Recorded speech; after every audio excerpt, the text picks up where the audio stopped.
Alright, good afternoon everyone. For the PM sessions today we have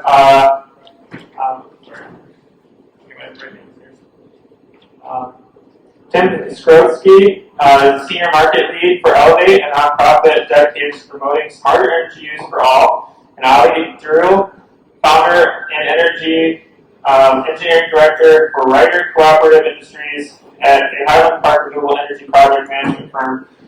Ricky Ackerman is the Climate Equity Director for Eastside Community Network. Hello. And Ricky actually spoke, we were going to have Ricky at our session, but he actually spoke this morning with Joel. So there was another session on the Resilient Eastside initiative this morning. So I think a few folks might have been in that. But essentially, I'll still go over the basic framework of the project and the partnerships that Ricky and Joel, but they really talked more about the community outreach and kind of community city planning portion of it. And Ali and I are going to talk more about the technical, right? So we're going to talk more about the solar and the storage and some of those efforts. So again, like I said earlier today, Joel and Ronnie Harris with the City of Detroit, Ricky Ackerman with Eastside Community Network, Elevate, Ali with Ryter Cooperative Industries, we're in Detroit. We've all come together to look at how we can serve residents on the East Side during climate emergencies. This partnership came about by actually two separate events. The city was looking at the Lennox Center. We were looking at Eastside Community Networks, Stoudemire Hub for solar and storage. And we realized during a meeting one afternoon that we were doing a similar project together, and this whole idea of a network of resilience hubs just came about. So the problem, right? Why were we already meeting, right? We have extreme weather events, infrastructure in the city can't handle the amount of rain we're getting. This morning, Ricky mentioned heat waves, right? We haven't had those recently, but those are some of the deadliest issues that we have in the city. And then, we need to invest in renewable energy, and we have new Inflation Reduction Act funding available to us. We really want to prepare ourselves for this funding and get the city, get representative sample projects in the city so people can see it and feel it in their neighborhoods, and then, we'll get more support for it. And real quick, the 4 pillars of decarbonization at Elevate, climate resilience, right? First things we always look at is energy efficiency, right? We want to do insulation, energy efficient equipment. We're also looking at electrification, right? That's a big deal right now. It's kind of a shift from what we've been doing traditionally. We've been putting in high efficiency natural gas furnaces.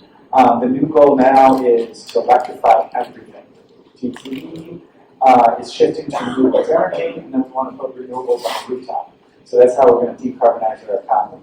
Of course, we have renewable energy and battery storage, and then we always got to manage our loads, right? We need to manage our buildings the best we can. Something called demand response. Managing, if we start putting everything on electric, all our vehicles, EV infrastructure, and the solar on the rooftops, we really have to manage how that's going to affect our grid. So, what is a resilience hub? The USDN, the Urban Sustainable Directors Network, has a great framework. I don't have the link here, but if you're really looking for the best definition, that this comes from their definition of resilience hubs. And really what it is a place where people can come to during a climate-related event, during disruption, where they can come to for a heating and cooling center, for a place for electricity, and any other kind of support. But what we also realize is people don't always trust, especially the city community centers. Even sometimes they're not well connected with their, nonprofits in their community. So, it needs to be a place for emergencies, but also needs to be a place for every day. So, Ali and I are going to talk about this first layer here, which is resilient structures. Right, we talk about solar and storage, water, and energy efficiency in the buildings. But then when we think about resilience hubs, it's all about the emergency services. And then, like I said, we need to make these places where people feel comfortable.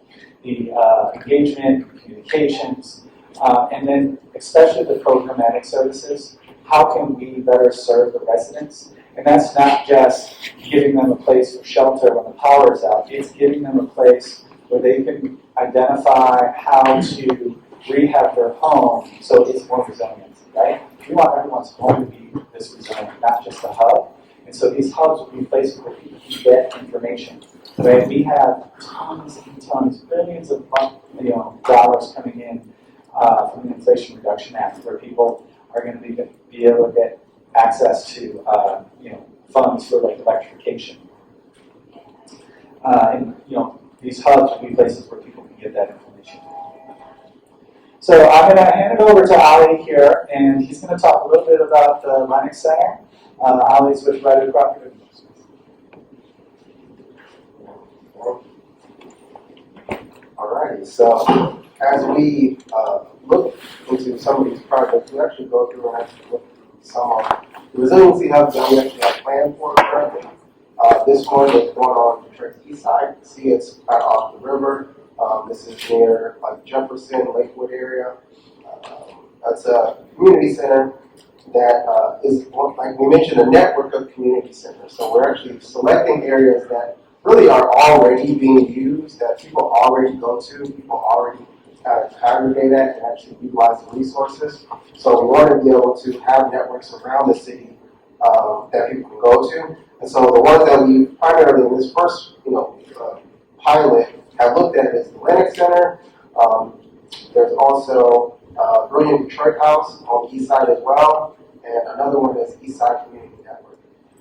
So one that we're currently working on developing all of these. They're various different types. One of them is for the city, one is a little bit more in a community neighborhood, but all of them are looking to provide some kind of resources for their communities. The one that we're working on right now is the Lennox Center Hub. We're doing this in partnership with Elevate, American Microgrid Solutions, and the City of Detroit. And this will be Michigan's first climate resiliency hub. So this system is designed to provide energy in all kinds of conditions.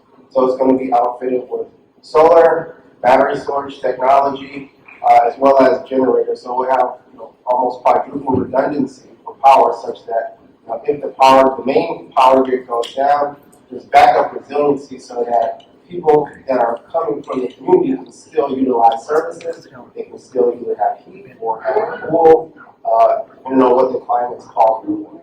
So we built this so that people can come in and actually utilize these services.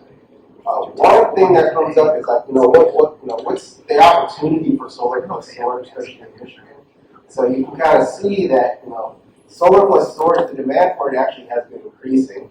And this shows, the states that actually have cheaper rates for solar plus storage than the utilities provide. So it's actually quite an incentive to actually go solar because it's actually cheaper payback than utilities will give you. Additionally, as Tim has mentioned, one thing that came out as a resource was the Inflation Reduction Act that was recently passed. And this has a lot of opportunities for projects all around the metro, all around the country, but specifically in Michigan, right? One of the things that we're looking at now is increase to this tax credit that's available now. So now it's been increased to 30%. So anybody across the board now can take advantage of this 30% tax credit if you're going to get a solar system.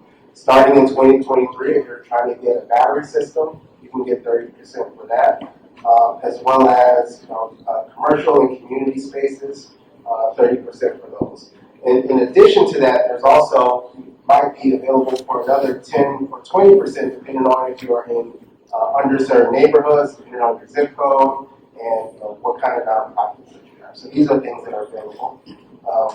Very quickly, another change is that now nonprofits can actually apply for this tax credit directly. So before, since they didn't have the tax liability, they weren't able to actually take advantage of it. Now, they had to do a thing called PPA or Power Purchase Agreement with a third party that owned the system. Now, the nonprofit itself can take that credit and just purchase the system directly. So that's a huge advantage that we're hoping will help increase adoption. All right. And then to meet the demand for this increased adoption of solar, right, these new tax credits, Industries is one of our firms that will be a part of it. They'll be receiving training, but they'll also be mentors for smaller firms that are going to be joining the program. And this is a cohort of 5 contractors that we are going to be lifting up. We're going to be providing them with growth plans, technical training, and any other back office support so that we can have a workforce of Detroit-based Black-owned contractors to take advantage of all this funding coming in. And you can see right here, right? We all know the stats, right? Just even in the state of Michigan, we don't have equal opportunity for equity in women and Black-owned businesses in this space. So we're trying to grow that. The program, like I said, will include system design, construction, permitting, interconnection, contracting, bidding, and networking for these contractors. And the beauty of the program is at the same time we have funding for the Eastside Community Network for this larger kind of network of hubs. So we have actually 3 projects that we're going to be training these contractors on. So it's not just an idea that we're going to bring these contractors in and train them. We're actually going to give them hands-on experience, right? Because we know if they want to get federal contracts, they want to get big contracts, they have to show that they've worked on projects, right? And that's the most important thing. So we're giving them growth plans, we're giving them opportunities to get technical training, and then they will also get real-world experience with those projects that Ali just mentioned, the Lennox Center, the Eastside Community Network, Stoudemire Hub, and then the Brody Detroit House. And one other aspect of that is this isn't just the end of our program. Our vision is to keep this going. So on top of training the contractors, in the construction of these projects, we're also going to be looking at and working with more community groups. So we're going to have 3 more projects designed and shovel ready so that we can continue to fundraise, either use federal money, get the city to pay for some of this, or fundraise with our nonprofit partners. That's it. Thank you.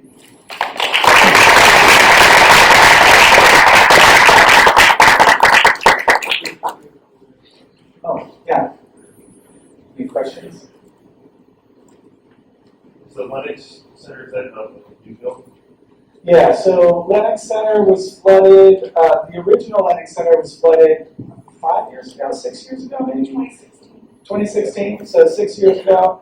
That building is being abandoned. The new one is being pushed back on the lot, so it's out of the floodplain, built up a little bit, and that's a new construction building. And I believe foundations and walls are up on it, so it's a new construction. Yeah. Are you pursuing any certifications? No, the city, the city's team, construction team is responsible for it. There are, some energy efficient features in it. There are cross timber laminated beams in it. So there are some green features in the building, but the city's not going for any kind of certification on it. Hi. Looking at your accelerated program, sort of the background services that you're providing, like, do you have any, are you collecting data on sort of the services that people need the most, rebuilding sort of that network of support, and then thinking forward, are you requiring people who've gone through the program to also reach back to sort of building sustainable loops into the program? So to answer your first question, we are looking towards where the funding, I always talk about this, we at Elevate, we kind of sometimes design our programs based on where the funding's coming from, right? So we are trying to prepare Detroiters for the funding that we see coming down the line, right? So Of course, and the reverse, he said, climate initiative is asking the community what they need. So hopefully we can make a match there, right? So we've got two conversations going, right? There's money coming in, so we're getting contractors prepared for that, and then we're asking the community what they want and where they want it, right? And hopefully we can, have a nice match there. And your second question was? That's a great question. You raised my head on the stray already. Building in sort of the reach back component between contractors who apply for the program. Absolutely. Technically, Ali's team is already being mentored by American Microgrid Solutions. And that was part of our grant. So I should say we received the first grant from GM Climate Equity Fund to build the solar and storage system at Lennox. We told them that we would hire a Detroit-based black contractor to do the work. And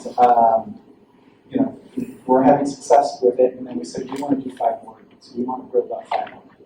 And Ali's going to be a part of it. So that loop is happening, right? So yes. Yeah. Oh. I'm sorry. Yeah, well, that's So do you have any other resources for just women contractors outside of being, just we do. So one of the other contractors who's already on board is Detroit Voltage. Dina Neely is the executive director there, or no, she's president, I guess. Not a nonprofit, but she runs Detroit Voltage, and she's a part of the Black Women in Construction Association, right? So there's one, and there's a Women in Energy Association as well. So there are associations.